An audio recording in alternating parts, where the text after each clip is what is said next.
ఓం మహాగణాధిపతయే నమః. ఓం గురుభ్యో నమః. ఓం శ్రీమాత్రే నమః.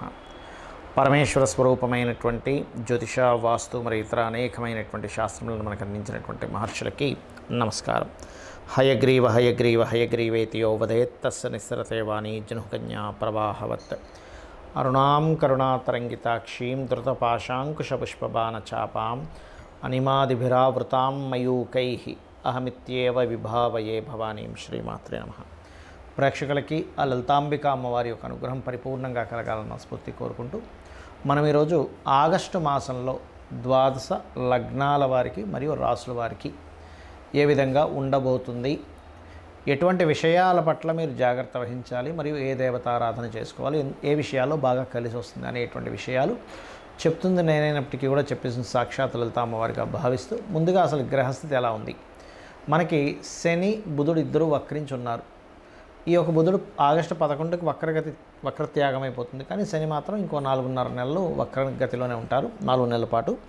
అలాగే రాహు కుంభంలోని, వక్రించిన శని మీనంలోని, అదేవిధంగా గురువు శుక్రుడు మిథున రాశుల్లో, రవి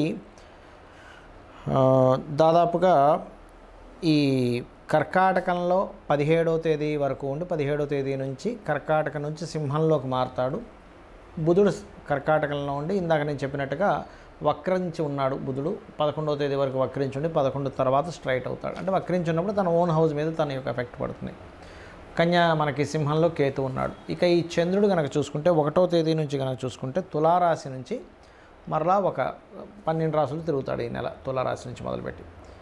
సో ఈ యొక్క గ్రహస్థితిని అనుసరించి ఎవరెవరికి ఎలా ఉంటుంది అనేటువంటి విషయాలు మనం ఇప్పుడు తెలుసుకుందాం. కుంభలగ్నము, కుంభరాశి. కుంభం వారికి కనుక చూసుకున్నట్లయితే ప్రధానంగా ఇక్కడ మీ యొక్క లగ్నము వారికి లగ్నంలో రాహు ఉన్నాడు, ధనస్థానంలోకి వెళ్ళినటువంటి శని వక్రించాడు. దీని ద్వారా కొంతవరకు జరగనటువంటివి జరుగుతాయేమో అని తెలియని చిన్న భయాలు, కొంత స్ట్రెస్ అనేది ఉంటుంది. కాకపోతే మీరు మెడిటేషన్ చేయడము, దుర్గా నామాన్ని నిత్యము స్మరించడము, కాసేపు అలా కూర్చొని ఉదయం నిద్ర లేచిన వెంటనే లేకపోతే రాత్రిపూట అయినా సరే దుర్గని కనుక మీరు స్మరించినట్లయితే ఖచ్చితంగా మీకు అనవసరమైన భయాలు పోతాయి. దాంతోపాటు మీకు ధనాధిపతి అయినటువంటి గురువు శుక్రుడితో కలిశాడు కాబట్టి మీరు ఎప్పుడో కొన్నటువంటి షేర్స్ విషయంలో కొంతవరకు అనుకూలత ఏర్పడుతుంది. మరియు మరొక విషయం ఏంటంటే ఇక్కడ గమనించినట్లయితే సంతానానికి అభివృద్ధి, సంతానం కోసం చేసే ప్రయత్నాలు ఫలించడం అనేటువంటిది బలంగా సూచిస్తుంది. దాంతోపాటు ఎప్పుడైతే లగ్నంలో ఈ యొక్క రాహు ఉండి శని వస్తున్నాడో, 3వ అధిపతి కూడా అష్టమ స్థానంలో ఉన్నాడో, ముఖ్యంగా ఇది మీరు షార్ట్ జర్నీస్ ఇటువంటి వాటికి చాలా అనుకూలంగా ఉన్నటువంటి పరిస్థితి. షార్ట్ జర్నీస్ విషయంలో అంటే షార్ట్ జర్నీస్ చేయడం కానీ, అంటే అనుకూలం అంటే ఒక ముఖలో చెప్పాలంటే ప్రదేశం మారుతారు. ఇంకా కరెక్ట్గా చెప్పాలంటే ప్రదేశం అనేటువంటిది మారే యోగం బలంగా చూపిస్తుంది. ఇంట్లో ఏదైనా అందంగా మార్చుకోవడము, క్రియేటివ్గా ఇల్లును మార్చుకోవడము, లేకపోతే క్రియేటివ్ రిలేటెడ్ సంబంధించినటువంటివి, ఆర్ట్స్ రిలేటెడ్ సంబంధించినటువంటి ప్రయత్నాలు, ముఖ్యంగా ఆ యొక్క విద్యా ప్రయత్నాలు కానివ్వండి, అటువంటి కోర్సెస్ చేయడం కానివ్వండి బలంగా చూపిస్తుంది. అదేవిధంగా మరొక విషయం ఏంటంటే 6వ స్థానంలో చంద్రుడు 6వ స్థానాధిపతి అయినందుకు కాస్త మీరు ఎట్టి పరిస్థితుల్లో కూడా అప్పులు మీరు చేసే ఉద్యోగంలోనే కొలీగ్స్కి ఎవరికైనా 3-4 తేదీలు అప్పుచ్చే విషయంలోని 3-4 తేదీలు ముఖ్యంగా ఉద్యోగ సంబంధించిన విషయంలో తొందరపాటు పనికిరాదు. మరియు 10-11 తేదీలు అంతర్గత శత్రువుల వల్ల ఇబ్బంది వస్తుంది కాబట్టి కాస్త జాగ్రత్తగా ఉండండి. ఇక మీరు 7వ స్థానంలో కేతు ఉంటూ లగ్నంలో శని రాహువులు ఉన్నందుకు వివాహ సంబంధించినటువంటి విషయాల్లో కొంత నిర్ణయాలు జాగ్రత్తగా తీసుకోవాలి. ఇది ముఖ్యంగా జాగ్రత్తగా చూసుకోండి.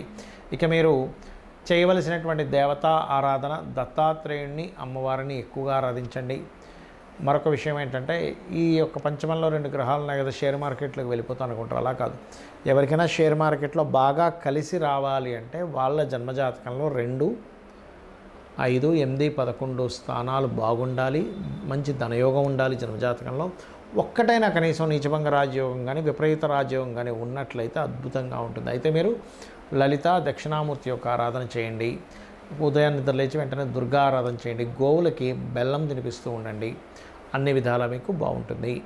జాతక చక్రాన్ని చాలామంది కేవలం గోచార ఫలితాలు మాత్రమే రూల్ చేస్తాయి అనుకుంటారు. గోచార ఫలితాలు కొంతవరకు రూల్ చేస్తాయి.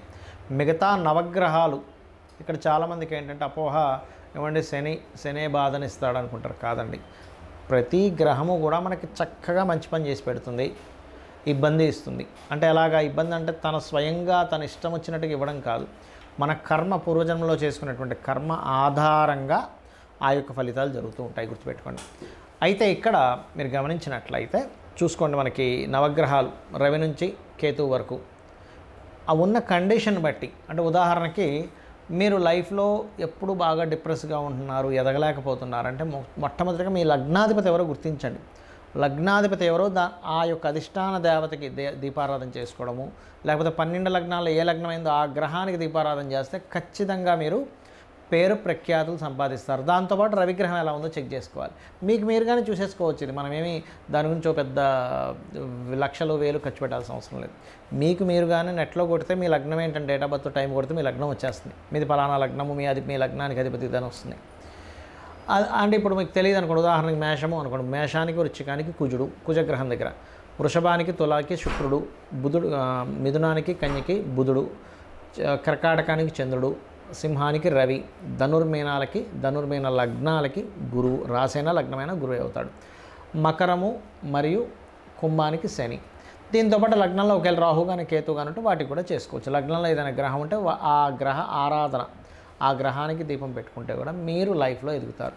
అదేవిధంగా మీ ధనాధిపతి ఎవరు, ఎంతసేపు ఎల్నాడు శని వచ్చిందండి, కాల్సప యోగం ఉందండి అందుకే నేను ధనం సంపాదించట్లేదు కాదు, మీకు లక్ష్మీ యోగాలు ధనయోగాలు ఎంత ఉన్నాయి, ఏ మార్గంలో వెళ్తే మీరు చక్కగా ధనాన్ని సంపాదించి మీ యొక్క జీవితాన్ని ఉద్ధరించుకోగలుగుతారు, పేరు ప్రఖ్యాతులు తెచ్చుకోగలుగుతారు అనేది మీ ధనాధిపతి, పంచమాధిపతి, భాగ్యాధిపతి, లాభాధిపతి, దశమాధిపతి వీటిని చూసుకోవాలి. అంటే వీటిల్లో మీకు ఎలా ఉంది అంటే వ్యాపారంలో బాగుందా లేకపోతే ఉద్యోగంలో బాగుందా అని చెక్ చేసుకోవాలి. అదేవిధంగా మీరు మీ యొక్క జన్మజాతకంలో ఒక్కొక్కసారి చూడండి, అన్నదమ్ములు సహకరించాలి, లేకపోతే మీరు చేసే ఏ ప్రయత్నమైనా ఫెయిల్ అవుతూ ఉంటుంది. అప్పుడు 3వ అధిపతిని అసలు మీ జన్మజాతకంలో అసలు గృహయోగం ఉందా లేదో చెక్ చేసుకోవాలి. చాలామంది తెలియక గృహయోగం లేనటువంటి వారు బలవంతంగా ఏదో స్థలాన్ని తీసుకున్నప్పుడు వాళ్ళు డౌన్ఫాల్ అవుతూ ఉంటారు. అలా లేనప్పుడు మీ జీవిత భాగస్వామి లేదా మీ పిల్లల పేర్ల మీద కొనుక్కోవాలి. వెహికల్ కొనుక్కున్నా దాని ఎఫెక్ట్ చూపిస్తూ ఉంటుంది, గుర్తుపెట్టుకోండి.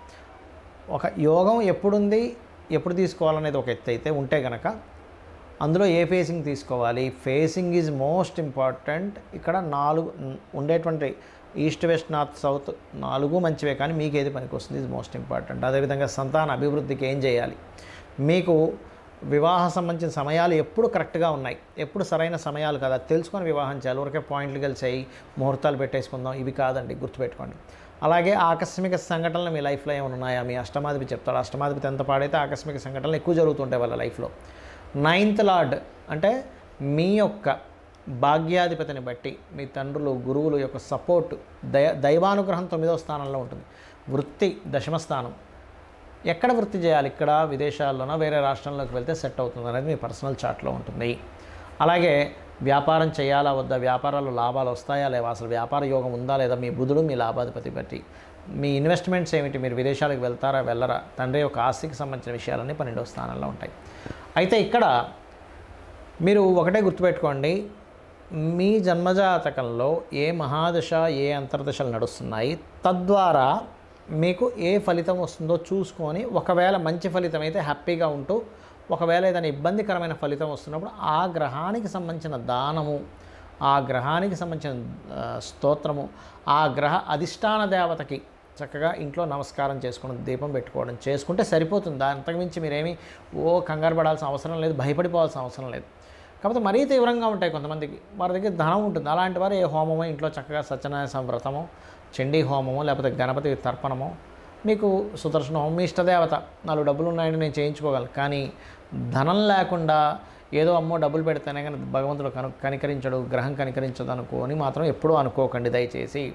భక్తి ప్రధానము, అమ్మవారికైనా భక్తే ప్రధానం. మీరు 1,00,000 రూపాయలు ఖర్చు పెట్టి పూజ చేసినా భక్తిగా కూర్చోబడితే 1,00,000 కాదు కదా, 10 లక్షలు కాదు కదా, 10 కోట్లు ఖర్చు పెట్టి మీరు పూజ చేసినా అనుగ్రహం ఉండదు, దేవతా అనుగ్రహం. భక్తే ప్రధానం. భక్తి శ్రద్ధ దేవత ఉందనేటువంటి పూనికతో మీరు ఏదైనా చేయండి, మీ యొక్క తలరాతను మార్చేటువంటి శక్తి అమ్మవారికి ఉంటుంది.